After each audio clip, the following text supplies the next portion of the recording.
आकाशवाणी भोपाल से प्रस्तुत हैं प्रादेशिक समाचार।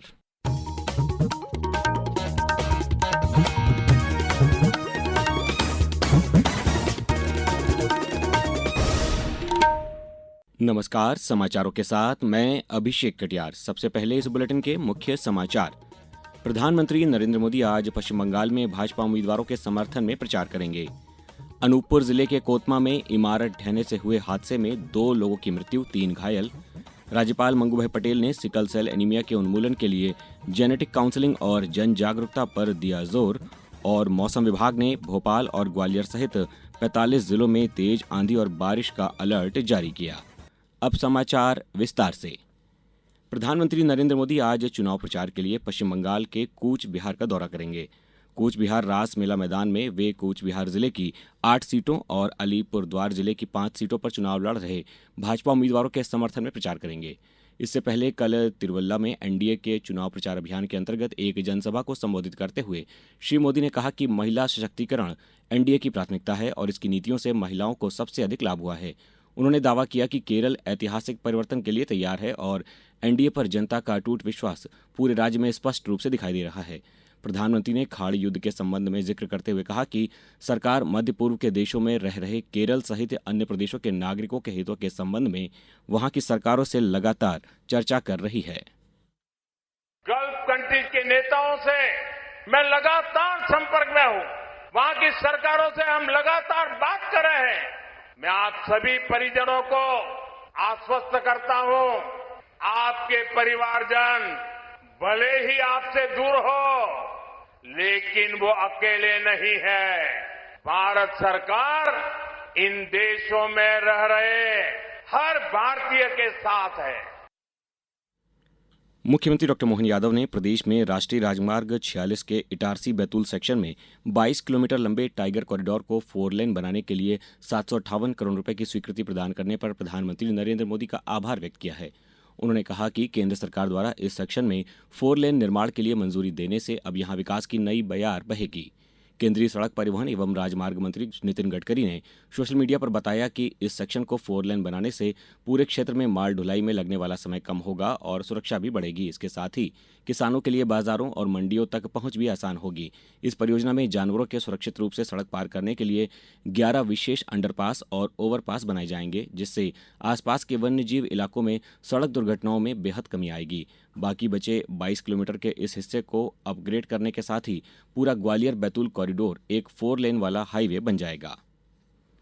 अनूपपुर जिले के कोतमा में एक इमारत के ढह जाने से मलबे में दबकर 2 लोगों की मृत्यु हो गई है और 3 लोग घायल हो गए हैं।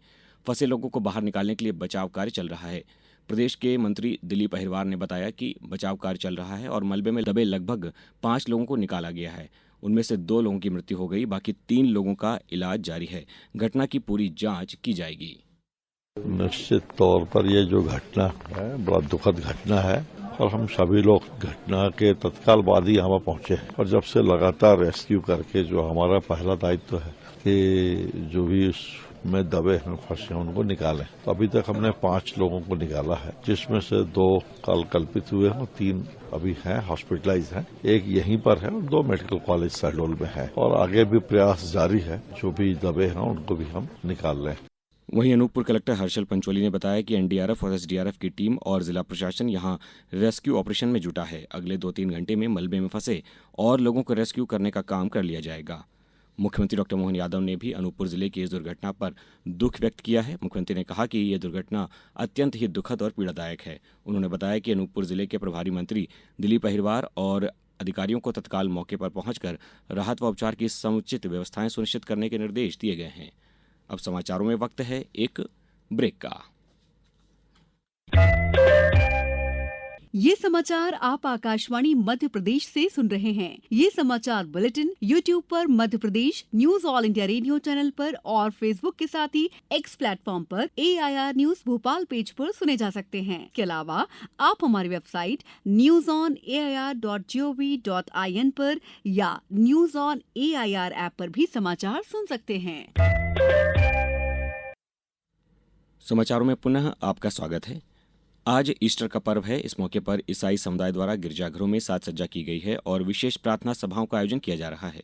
राष्ट्रपति द्रौपदी मुर्मू ने ईस्टर की पूर्व संध्या पर देशवासियों को शुभकामनाएं दी। इसके साथ ही इस अवसर पर उन्होंने नागरिकों से सौहार्द, शांति और भाईचारे को बढ़ावा देने के संकल्प को पुनः दृढ़ करने तथा बेहतर भविष्य के लिए सामूहिक रूप से प्रयास करने का आह्वान भी किया। राज्यपाल मंगूभाई पटेल ने कहा है कि सिकल सेल एनीमिया के उन्मूलन के लिए जेनेटिक काउंसलिंग और व्यापक जन जागरूकता सबसे महत्वपूर्ण है। राज्यपाल कल खरगोन जिले के प्रवास के दौरान जनजातीय जीवन रक्षा एवं सिकल सेल हितैषी संवाद को संबोधित कर रहे थे। श्री पटेल ने कहा कि विवाह से पूर्व जेनेटिक कार्ड का मिलान और गर्भावस्था के दौरान समय पर जांच से आने वाली पीढ़ी को इस गंभीर बीमारी से सुरक्षित रखा जा सकता है। उन्होंने विशेष रूप से जेनेटिक काउंसलिंग पर जोर देते हुए कहा कि प्रधानमंत्री नरेंद्र मोदी के नेतृत्व में राष्ट्रीय सिकल सेल एनीमिया उन्मूलन मिशन के तहत वर्ष 2047 तक इस बीमारी को पूरी तरह समाप्त करने का लक्ष्य रखा गया है।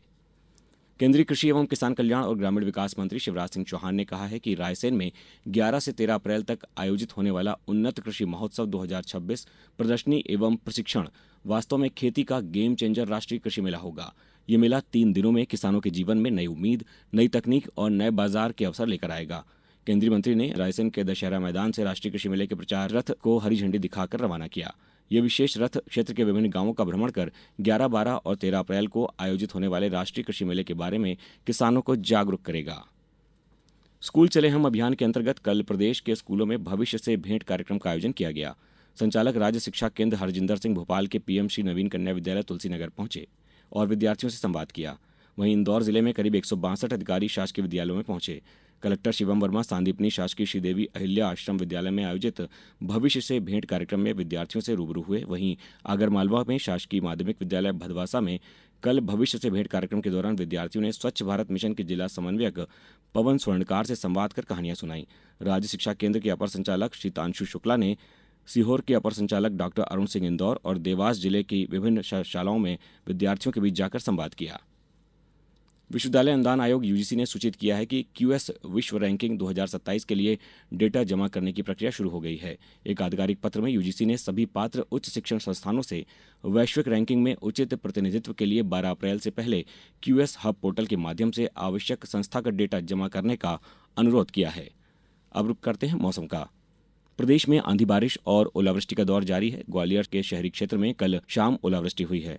कलेक्टर रुचिका चौहान ने शहरी क्षेत्र में ओलावृष्टि को देखते हुए जिले के सभी राजस्व अधिकारियों को निर्देशित किया है कि वे अपने अपने क्षेत्र में प्रारंभिक आकलन करें। शिवपुरी जिले के बदरवास तहसील के ग्राम बामौर खुर्द में तेज बारिश के साथ करीब 10 मिनट तक ओलावृष्टि हुई, जिसके चलते गेहूं की फसल को नुकसान की आशंका व्यक्त की जा रही है।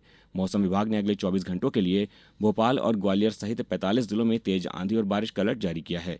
मौसम विभाग के मुताबिक आने वाले 4 दिनों यानी 7 अप्रैल तक प्रदेश में तेज आंधी चलने की संभावना है। अब रुक करते हैं क्रिकेट का। आईपीएल क्रिकेट में कल राजस्थान रॉयल्स ने गुजरात टाइटंस को 6 रनों से हरा दिया। वहीं दूसरे मुकाबले में दिल्ली कैपिटल्स ने मुंबई इंडियंस को 6 विकेट से मात दी। आज सनराइजर्स हैदराबाद और लखनऊ सुपर जायंट्स के बीच मुकाबला दोपहर 3:30 बजे शुरू होगा और दूसरे मुकाबले में शाम 7:30 बजे से रॉयल चैलेंजर्स बेंगलुरु और चेन्नई सुपर किंग्स के बीच मैच खेला जाएगा। अब कुछ समाचार संक्षेप में।